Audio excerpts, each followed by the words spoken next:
Hello everyone, I'm sitting in the park and I thought that I'm gonna record a video that's just to be a little different on Friday night. So it's like that we are looking, there was a question from you, and the question is that why do we have, like, when we are working with the F table, case number 3, so when we are working with the hypothesis test, we would have, when we want to read the F, it would be F half of the alpha or alpha, depending on, like, if we have two-sided or one-sided, and then we will say the degree of freedom of the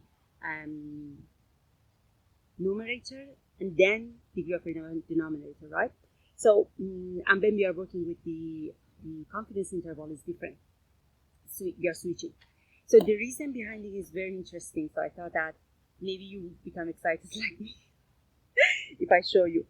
Basically, it's like this. When we are talking about the hypothesis tests, we are interested in the, like, we are talking about the F observed. And for F observed, it comes from the sample. So if we are interested in, like, S1 power 2, right, divided by the S2 power 2, like S2 squared.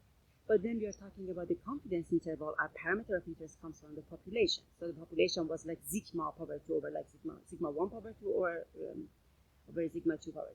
So that's the difference behind, that's the difference between them that caused the reason behind it. So I wrote down something, but my handwriting still is not that much clear.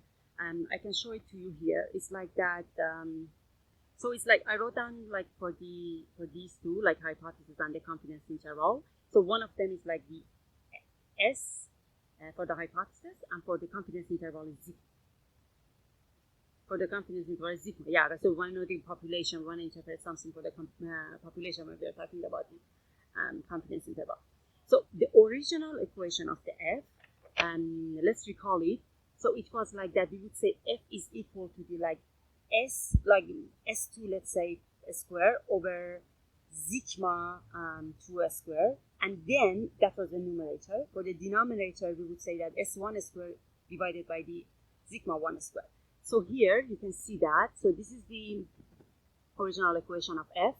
And so when we were talking about the hypothesis test, because we were saying that sigma 1 over sigma 2, so sigma 1 is equal to the sigma 2, so we would say that this one and this one, like these two sigma, would be 1. That's the reason that you would have, like, S1 over S2, for example, so like S square. So look at here, I can say that instead of writing down this one, I can write down, like, I can multiply that, and then it would be S1 square times Z. So you see that, or S2 square, depending on how would you define your sample, like 1 and 2. So S2 square times sigma 1 square. So this sigma 1 is going to come up, right? So because of that, that's the interesting part of it.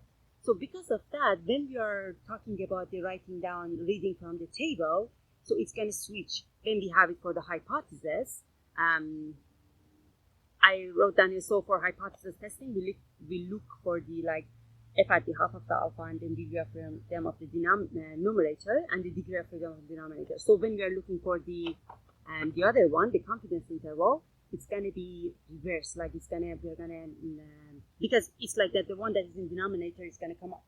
So I'm gonna keep this one like this, that if you wanted to pause it and read it, but I wrote down, and then that's just, it's very simple when you think about it, but it's very interesting.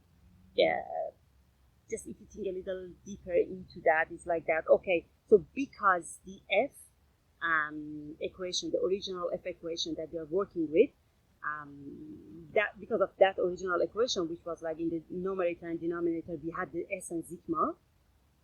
Both of them, when we want to read it from the table, we would see that, wow, it's like, it's different story. Like, we have to switch them. That's all. Yeah, have a great weekend for now.